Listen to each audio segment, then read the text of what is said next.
Hello, everyone. My name is Christian Eschbach, and welcome to another one of my album reviews.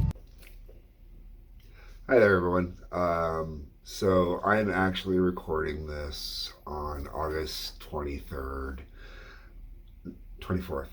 August 24th, sorry. So basically the day before it's going to go live. And the reason why is I had to have an emergency tooth removed. She still got a hole there because I haven't been able to get a replacement yet. It's not fresh. My mouth still hurts a little bit, not too bad. And also, you can see I'm in a new area recording.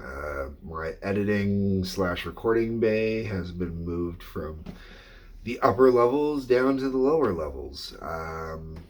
Now, all that being said, I'm behind with doing recording. This should have been recorded a while ago. It wasn't. So I got to kind of pump out a bunch of reviews over the next little bit. I know that I was supposed to do 4 of the U votes, but the tooth coming out screwed all that up. Anyways, this is not supposed to be an update of that. This is supposed to be a review of the White Stripes Elephant album. Love me the White Stripes. This was the album that got me into the White Stripes, like most people. And like most people, it was the title or the first track off this album. Track 1 there, Seven Nation Army.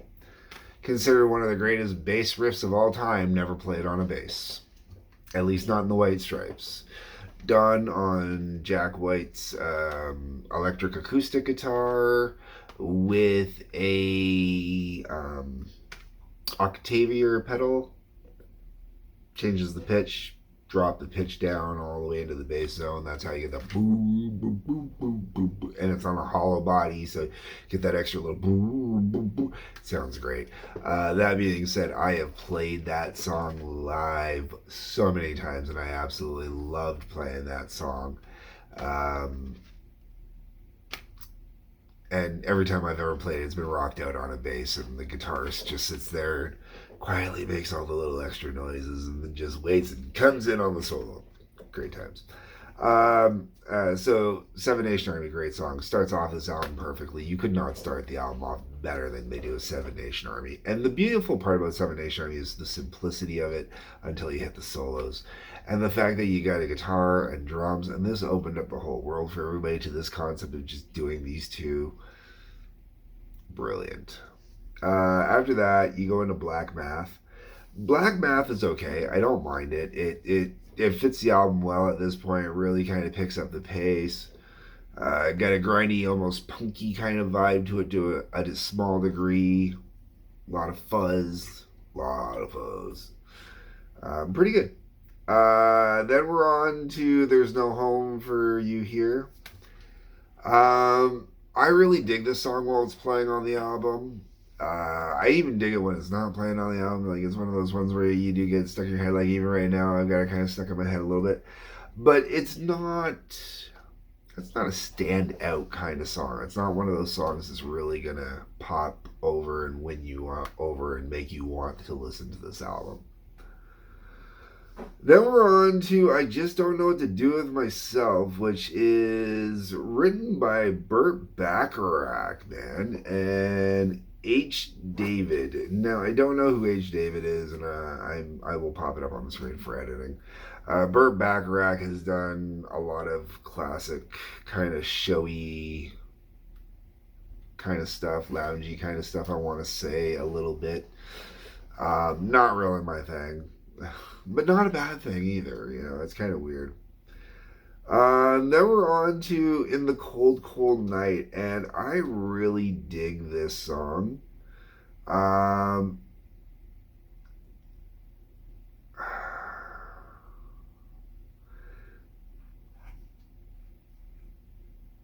It's kind of nice because, you know, Meg always just plays drums. So it's kind of nice to hear Meg sing. And I'm not saying that Meg is some undiscovered talent vocalist. She's got a voice that works really well on here. It's got a pretty sound to it. It works in the song. I really dig it. And In the Cold, Cold Night is one of those songs on here that I have put on in mixtapes. I really do dig the song. I really find it enjoyable. I want to be a boy to warm your mother's heart. I'm not so big on this one. It's okay, but it's not one that works for me overly well. You got her in your pocket. This one's a throwback more to the first two albums, a little more.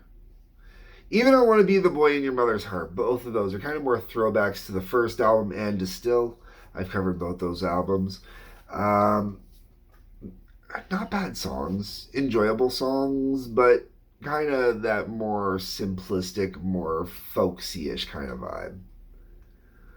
Ball and a Biscuit. I really dig this one. This one's got kind of like this great little blues kind of vibe to it. Yeah, that's the easy way to put it. I just kind of really dig into that one. Then you got The Hardest Button to Button. Oh, man.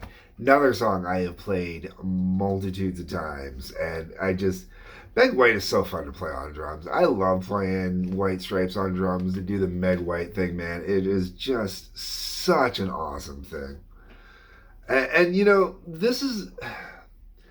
Meg White catches a lot of shit. Like, I remember with the White Stripes, a lot of people making jokes about, oh yeah, it's definitely a girl on drums. And it's like, if you actually pay attention, she keeps it simple, but her methodology of playing, her lackadaisical kind of styling almost on it, but she keeps the tempo beautifully. There's just something about it. It's really fun to replicate. I mean, Seven Nation Army, I overplayed a little bit on the drums. That's only because I've got a ton of cymbals on my drum set and I like to hit all the cymbals. And same with Hardest Button to Button, you know, like it's one of those songs I just absolutely love playing because it's simple, it's fun, but you got this great little vibe going on it, man. Like I learned a lot from covering the White Stripes on drums. I really did. You learn a lot about the simplicity, and then you learn how to expand off of the simplicity. That's my vibe, my feels. If you can hear that noise in the background, I have to fix the fact that I have a vent right next to me in my little recording area. So my apologies if you can hear that blowing in the background there. After Hardest Button to Button, we get on to Little Acorns. Little Acorns I dig for two reasons. First off, I do live next to Detroit. I've mentioned this before. So I grew up on Detroit television. That goes with the intro to Little Acorns, which is a segment that aired on the news recorded by Mort Krim, who was a huge journalist here in the Detroit area on TV and very well respected except for his drinking problems. But it's a great little segment about, you know, ripping up acorns and how to handle travesty and stuff like that and how to keep carrying on and blah blah blah. And then it just goes into this great song which is just I love Little Acorns, man. It just so simple lyrically, but at the same time it just got this great little kind of thunder and chug going on in it musically. It's really cool.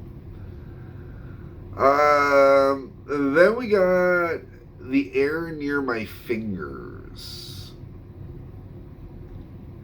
I don't mind this one. This is one of those ones that I don't think about when the album's not playing.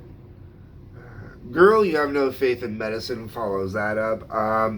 I really dig this one. This one's just got a fast-paced kind of rock thing, kind of.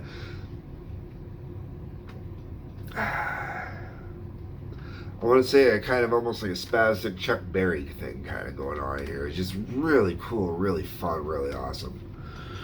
And then the album finishes off with, well, it's true that we love one another. This song is really kind of folksy, fun, a little bit campy, a little bit cheesy. I really dig it. Like, it's just kind of got this old school, wonderful, simplistic yet great vibe to it. And it's interesting because this song clocks in at 2 minutes and 40 seconds. And it feels longer than 2 minutes and 40 seconds, but it feels longer than 2 minutes and 40 seconds in a good way, not in a bad way. I mean, realistically, I wouldn't put it much more than that. You know, like, to me, it feels like maybe 3.5, 4 minutes. But, like I said, in a good way, like, you actually feel like you've had a bit of a journey, a bit of a story. It's really fun, really enjoyable. I know I'm kind of blowing through this one a little bit, but the reality is I just really don't want to talk right now. I hate the way my voice sounds to me when I'm talking, so I can only imagine how it sounds to you guys right now. Bugs me. So I'm going to cut this one off there. Let me know what you think of this album.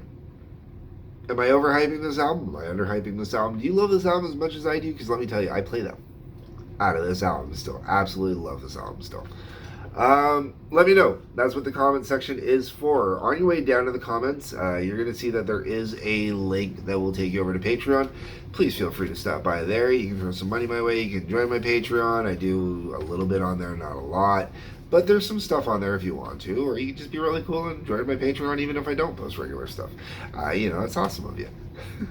If you're watching this on Rumble, there's the join and follow button. Feel free to hit those, please. Also, another thing that I've been up to lately, I wanted to do a cool, really big promotion for it. I haven't been able to. TWA, the Trampoline Wrestling Association. If you are into wrestling, give it a check. 3 episodes have gone up there. One is the very first match from the TWA. That's been keeping me busy. I am not a wrestler, however, I am the producer behind the show, so check that out. One of the other reasons I've been really busy and haven't been able to keep up with recordings. Okay, folks, with all that said, peace, love, take care.